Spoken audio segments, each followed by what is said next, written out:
Hi everyone, welcome to John and Tris Chats.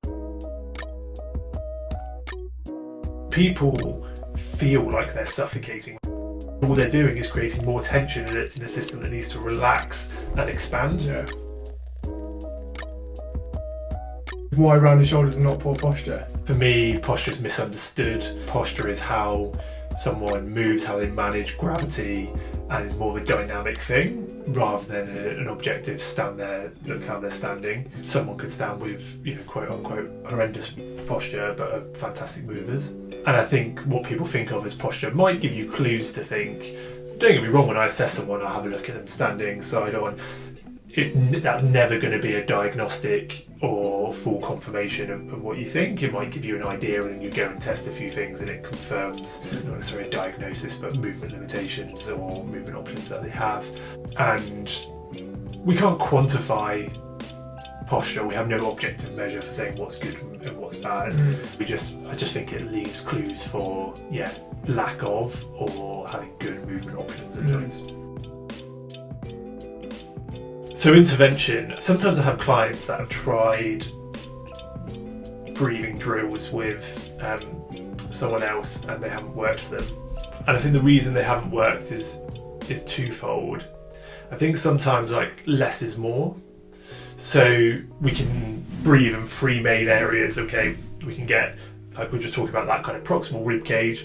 We can have kind of belly breathing, associated with that kind of rib flare, and we can have neck breathing, which again, that's what you see your accessory muscles kind of working in smokers and such that are struggling to get expansion in their lungs because they've got such poor rib cage mobility and their lungs can't inflate. They have to use their accessory muscles in their necks to pull up. So I would always think about those kind of three areas where we're breathing into. And the yogis would be like, yeah, we need that belly breath. For me, that's not ideal because we're not getting the rib cage mobility. The PRI guys would say, just kind of proximal ribcage mobility, which I think is more to the truth. And then I think everybody probably agrees that talking about breathing, that kind of breathing with your accessory neck muscles is probably not the best thing. And again, feeding into that neck pain, if you're constantly having to breathe with your neck muscles, you're essentially just working them really hard and they're not getting any time kind of relaxed. But also you're reinforcing a pattern that shouldn't be that way. Exactly, yeah, agreed. So I think then if we talk about kind of the setup, so for example, you want posterior expansion. So you go onto all fours, you have a posterior pelvic tilt, you get some internal obliques to keep your rib cage down, we get some protraction, which is really good. But already we are in a position that is super, super alien to these presentations to be in. Getting that kind of shoulder blades round your body kind of truly and getting that rib cage back is a truly alien position. And then people say, okay, we're going to do these really complex breathing drills. Like the PRI guys would go slow in through the nose, fully exhale to get some more internal obliques, which is okay, and then kind of breath hold. And particularly the breath hold at the end, people feel like they're suffocating. When you put them in a position that they're really not good at expanding in, they feel like they're suffocating. And then if you force that too much, their next reaction is, I really need to get air in here. My body feels like it's shutting down and I'm drowning. And they go, yeah. That probably wasn't that pleasant. But then we just get a huge overreaction. Yeah. And then what you're doing is reinforcing your neck muscles to work. You're not getting this kind of midway expansion of your rib cage. You're essentially turning into a neck breather. And just comfort at working at day-to-day levels of breathing. Exactly that. And it becoming normal. Yeah, it's got to be quiet, it's got to be slow in and out, normal kind of frequency of breathing, breath rate.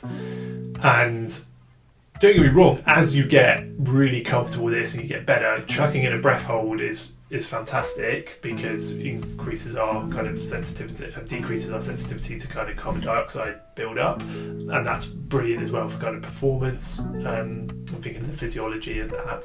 But at the start, less is more. Just going into that position and doing normal breath work and trying to kind of inhale without kind of really pulling on your neck muscles at the end.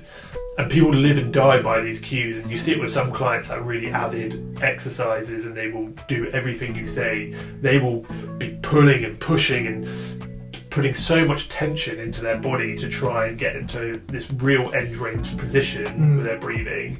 And actually, again, all they're doing is creating more tension in a system that needs to relax and expand. Yeah. I can think of an example though, where put yourself in a position where you do get posterior expansion, but you probably don't get the internal obliques working. So I was going to say in a TT position, you're rounding your shoulders round, you're pulling your scapula around, you've got a really good position to get posterior expansion. Okay, you're not bringing your obliques in. So there are positions and people that will work these situations, but would you say that you don't get as many benefits because you're not considering the other aspects? No. So I'd say the internal obliques that you need is when you have someone who doesn't have posterior expansion to really close off the lower half here.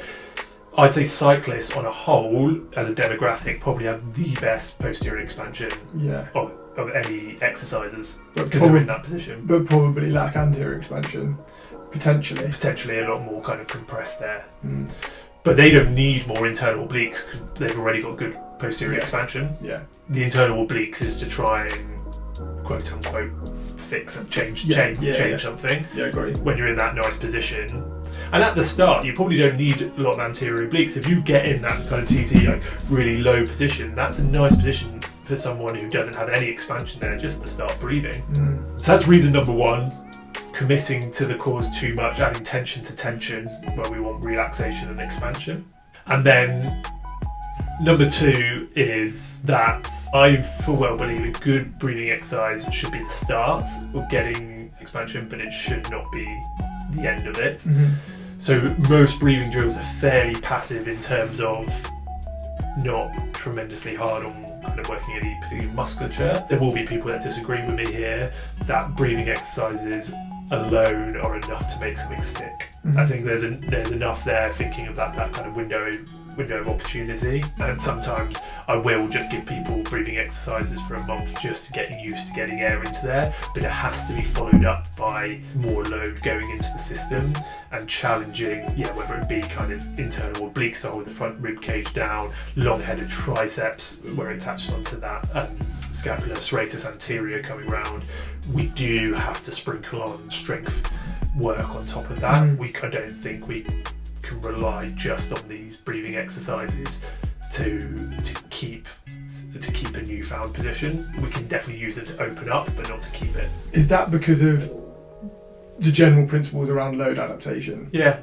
You're not going to improve by maintaining a certain weight, right? Exactly that. You need to progress. So, if we go down to the basics of kind of like strength and conditioning, and like if you want hypertrophy in your bicep, you've got to put significant load through it to change things. And what I think the breath work does really well, getting into these positions and breathing, is yes, it gives us some expansion, a little bit of stretch, if you like, from the inside out, but then the breath hold and where they're getting at things there is trying to desensitize the nervous system to give you access to that.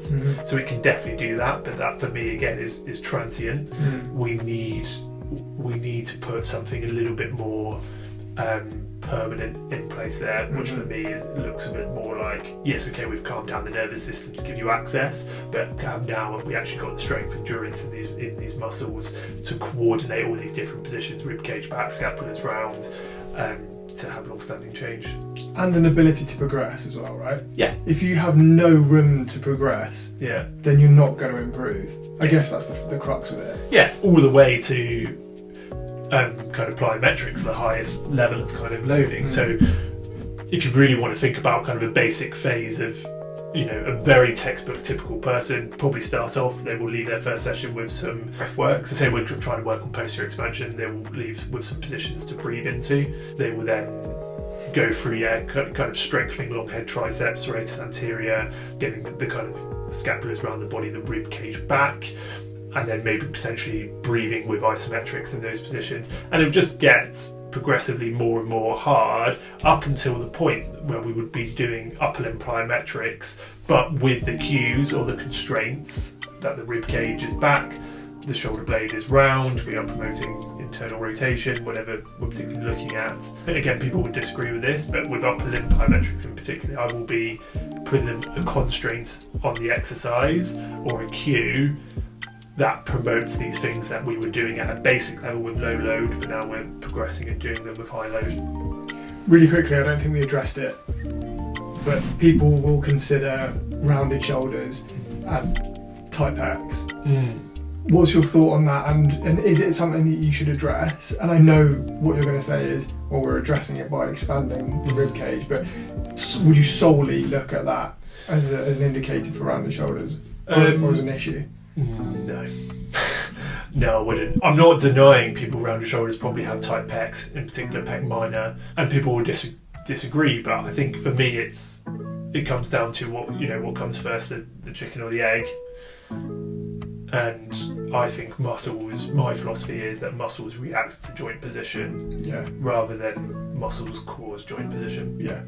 So fix the joint position, the muscles react accordingly. Fix the issue.